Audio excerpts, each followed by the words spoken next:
My daughter looked me dead in the eye across my own dining table and said, "Mom would never want you here." She said it like the truth could be stamped and notarized just because it hurt. I didn't cry. I didn't even blink. I set down the gravy ladle so gentle it didn't make a sound, and I thought, if you're going to throw a sentence like that, you'd better be ready for the paper that comes after.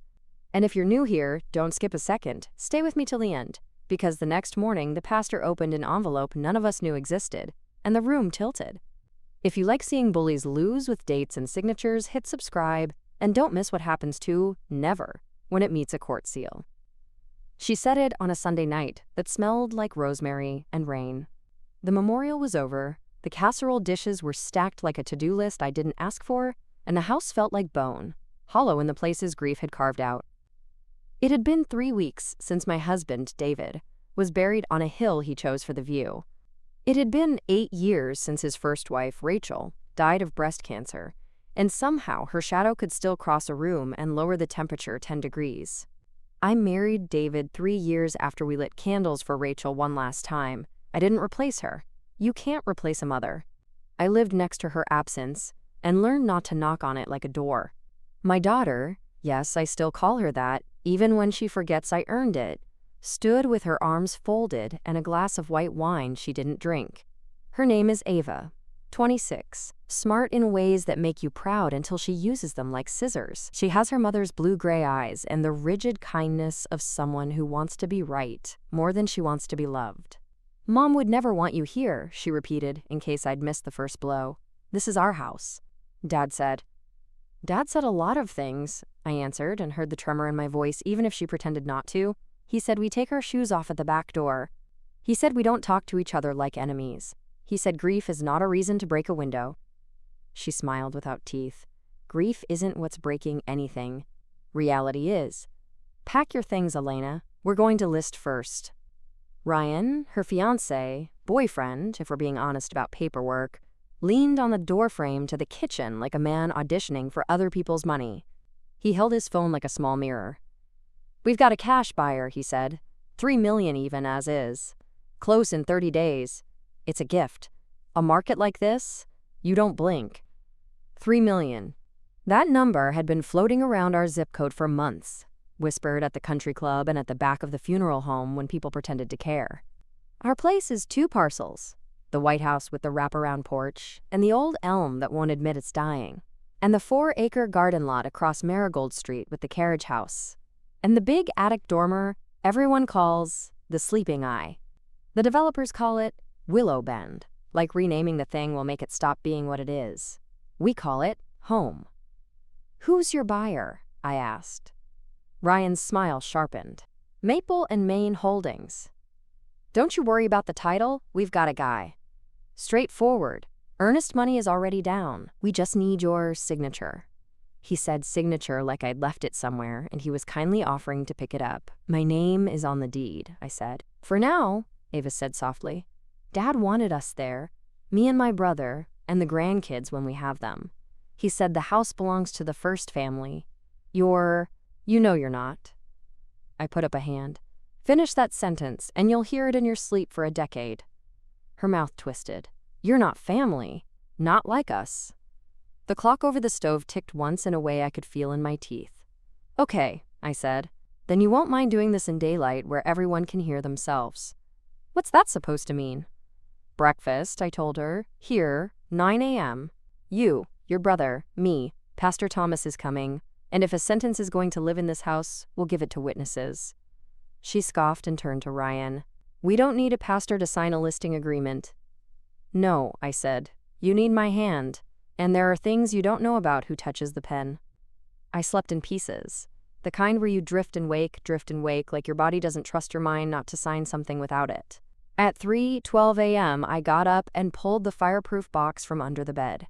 The click of the little brass lock was louder than it needed to be.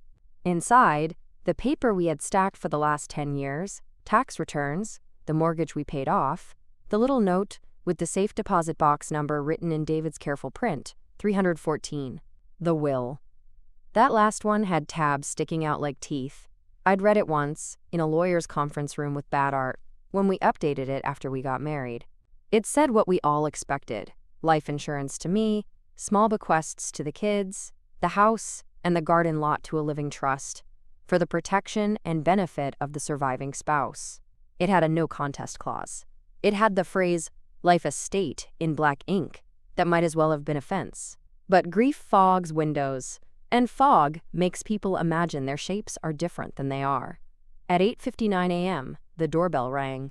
Pastor Thomas came in with his coat still on, cheeks red from the cold, and a brown envelope held like a promise. "Morning," he said. "We all here?" Ava walked in without knocking, Ryan beside her.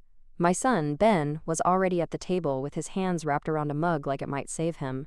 Ben is 24, quieter than his sister, with David's soft mouth and my habit of thinking twice before you throw a match. "I didn't come for a sermon," Ava said, taking a chair like she owned the room. "We're signing paperwork, Thomas. You can bless the escrow if it makes you feel useful."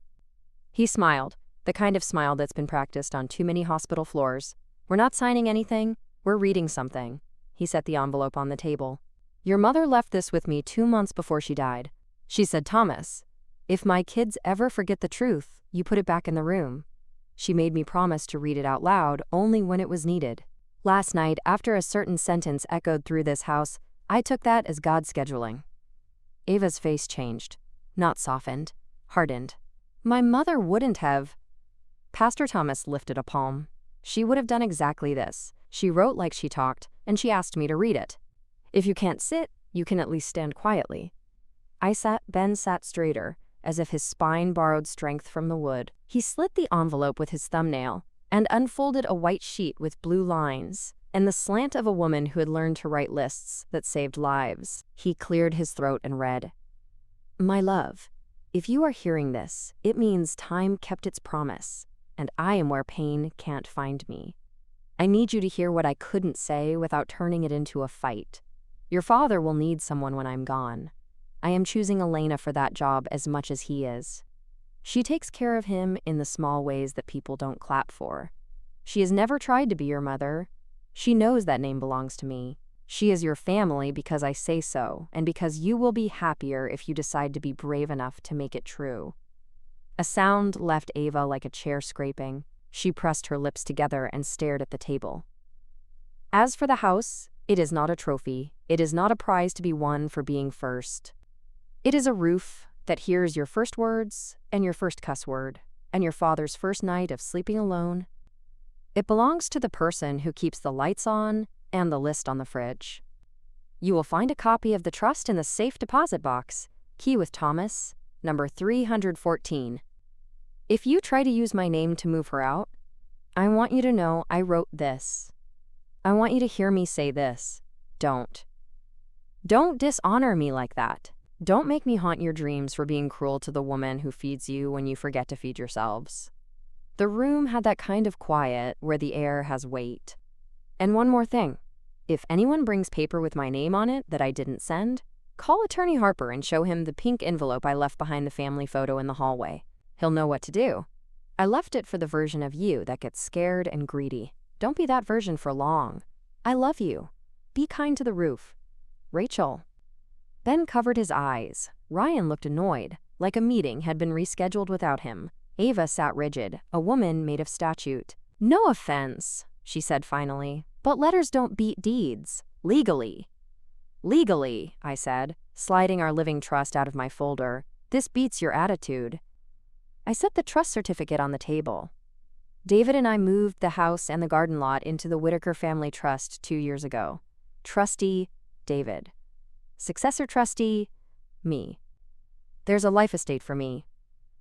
Possession, use, veto power. Upon my death, the remainder splits into sub-trusts for you and Ben, with conditions Dad picked while he was breathing. W-2 employment for 12 months, completion of a financial literacy course, no using the house as collateral for anything, no contest clause. You want to challenge it? You reduce your share to a brilliant $1 and a check to the church scholarship fund your mom started. Ava's jaw went tight in that small way that means fear dressed as anger. Dad wouldn't. Dad did, Pastor Thomas said gently. I was there when he signed the codicil. He cried. He said, Rachel would approve. Cool, Ryan said, standing, palms on the table like a man about to do a push-up. So we see you in court. Meanwhile, I'm not pausing the listing. We already did the photos. With my clothes in the closet, I asked. With your cash buyer walking through my kitchen while I was at a graveside? I held his gaze until he looked away. Sit down, Ryan. He didn't. He left. Ava followed, shoulders squared like she was marching. At the door, she turned. You can't make me love you, she said. A letter won't make me. I don't need you to love me, I said. I need you to stop using your mother's name as a lockpick. They were gone before the words finished being words. Pastor Thomas waited until the front door closed, and then slid a small brass key across the table. Box 314, he said. I didn't open it. I thought you should. Come with me, I said. He shook his head. I'm where I needed to be today. The rest is paper and the right kind of anger. You have both. The bank smelled like printer toner and perfume. The manager, Donna, who gave me a hug when David died, and another when I opened the account for Rachel's scholarship, walked us into the vault. The safe deposit door was heavy enough to make you feel small and safe in the same breath. I turned the key. Inside, a pink envelope, exactly where Rachel said it would be. I slid it into my purse and didn't open it until we were back at the kitchen table. It was addressed to Attorney Harper. I called his office. She told me to call if this day came, I said. It always does, he said, voice like gravel and bedrock. Bring it. Bring everything. I brought the pink envelope, the trust certificate, and the letter from Maple in Maine that had shown up the day before with earnest money underlined like it was a spell. He slit Rachel's envelope with a letter opener shaped like a small sword and read. He raised his eyebrows once, smiled without joy, and turned the letter so I could see.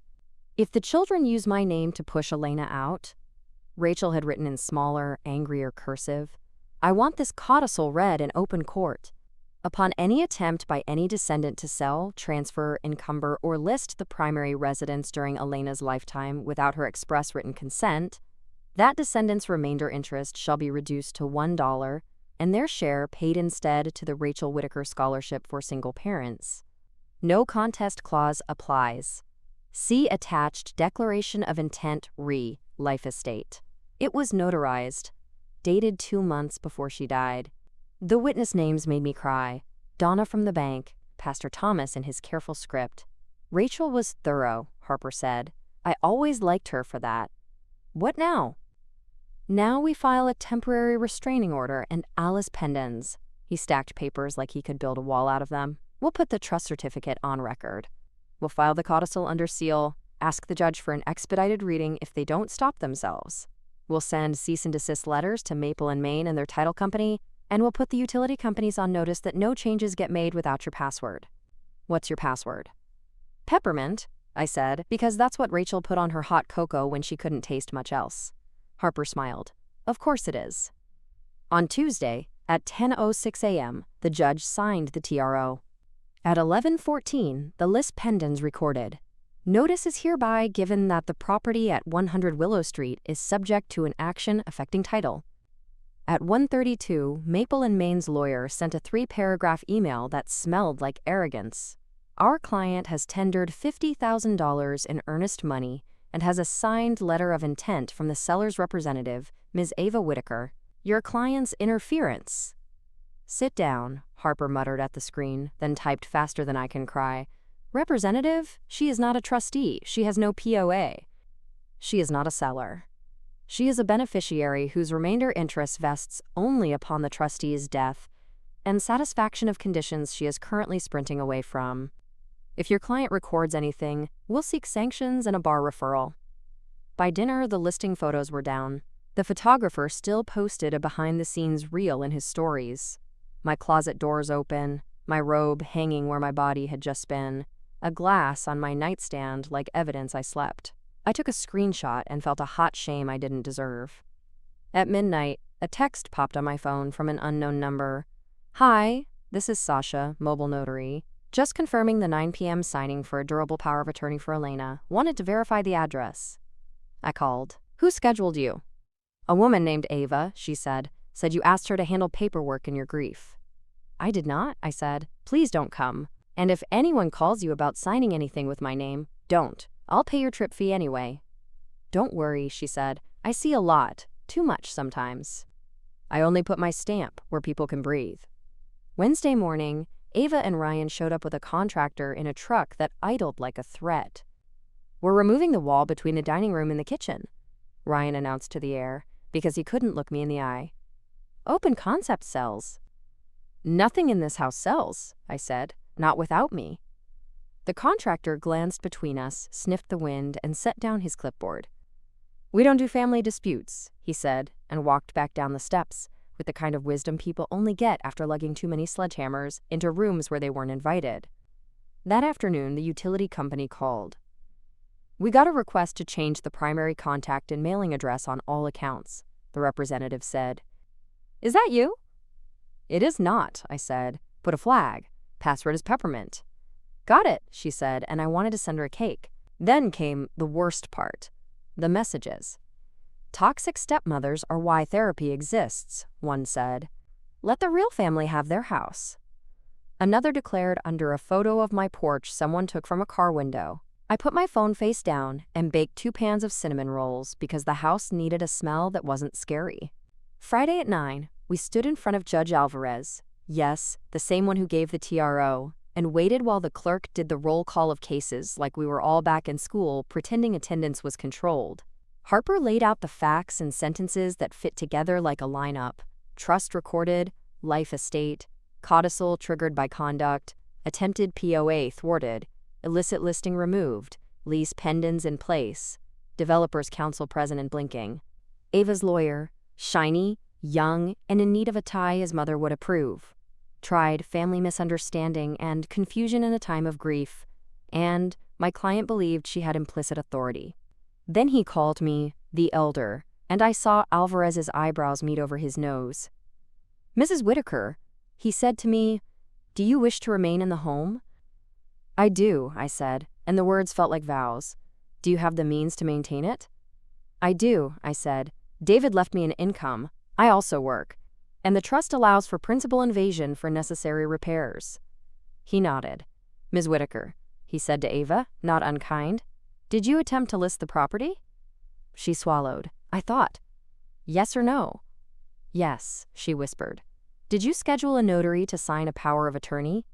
I thought it would be easier if... Yes or no?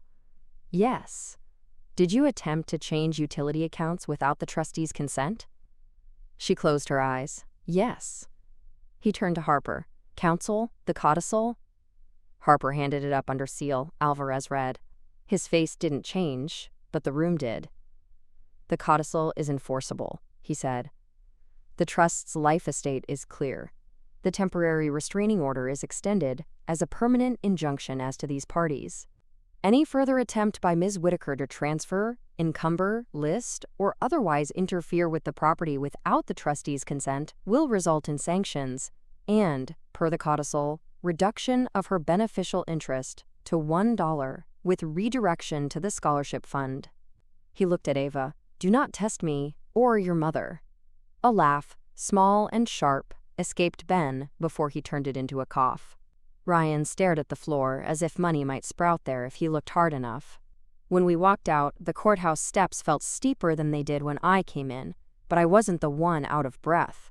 Ava was. She caught my sleeve. You set me up, she hissed. Your mother set you straight, I said. I just held the paper. I don't care what she wrote. She's gone. Her words aren't, I said. That night, I made soup and left a container on Ben's porch. I texted Ava. Sunday, 6. If you want to eat, bring a receipt for something you paid that mattered. We start over with deeds, not posts. She didn't reply. She posted another paragraph on Facebook instead, about boundaries and protecting my father's legacy from outsiders. People liked it with the kind of lazy thumbs that don't like anything when the bill comes. Ellen from church sent me the screenshot with a heart and a want me to fight in the comments. I wrote back, save your knuckles. Saturday morning, Pastor Thomas knocked. He didn't come in. He handed me a small box. Rachel asked me to give you this after the letter, he said. Inside, her wedding ring, the simple gold band she wore under the diamond she saved for Sundays, and a note no bigger than a business card. For when you need a circle that doesn't break. I put it on a chain and felt it against my chest like a steadying palm. Weeks have a way of adding up when you count them by receipts and apologies. Ben started showing up on time. He brought proof, rent paid, credit card minimums, a certificate that said he finished budgeting 101 at the community center, and he laughed when I took his photo, holding it like he'd won a pageant. "Send it to Dad," he joked, and we both went quiet at the same time. Ava stayed away until she didn't. She arrived on a Sunday with a bag under each eye and a paper in her hand. "I started the course," she said, not looking at me, "and I called the title company. I told them to refund the earnest money to Maple and Maine." She swallowed. "They want to charge us a processing fee of $2,500. "Let them," I said. "Consider it tuition." She nodded. "I also." She held out her phone like it weighed more than it did. On the screen, a text thread with Ryan. His name had a heart next to it. He said he only proposed because the house made me look closer. He said I was free to keep the sentimental stuff if I signed before Christmas. I pulled out a chair. She sat and put her head in her hands the way she did when she was 12 and got caught lying about a party. "I'm so stupid," she said into her fingers. "No," I said. "You were afraid. Afraid makes smart people do dumb things." "I told you Mom would never want you here," she whispered. "I used her like a knife." "She left us both a bandage," I said, and touched the ring against my sternum. "Wear it when you're strong, not before."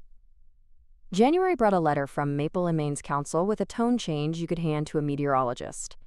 In light of the conservation covenant recorded by the trust, it began, yes, that got recorded too. Rachel and David had signed a limited easement over the garden lot that killed any mixed-use pitch. Our client no longer intends to pursue acquisition. They included a check for $7,500 as a gesture of goodwill.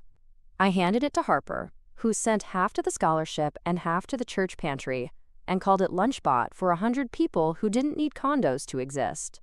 In February, the County Planning Commission updated its map. Our parcels turned green, neighborhood conservation. Donna at the bank printed the PDF and put it on the bulletin board by the lollipops like art. And then came a day that looked like nothing special. Gray sky, wet sidewalk, the sound of the dryer refusing to balance. The doorbell rang. Ava stood there with a box of photos. "I want you to have the ones with Mom," she said, eyes brave. She wanted you to be the one who put them back on the wall. We stood in the hallway where Rachel's note had hidden behind the family frame, and we re-hung them together.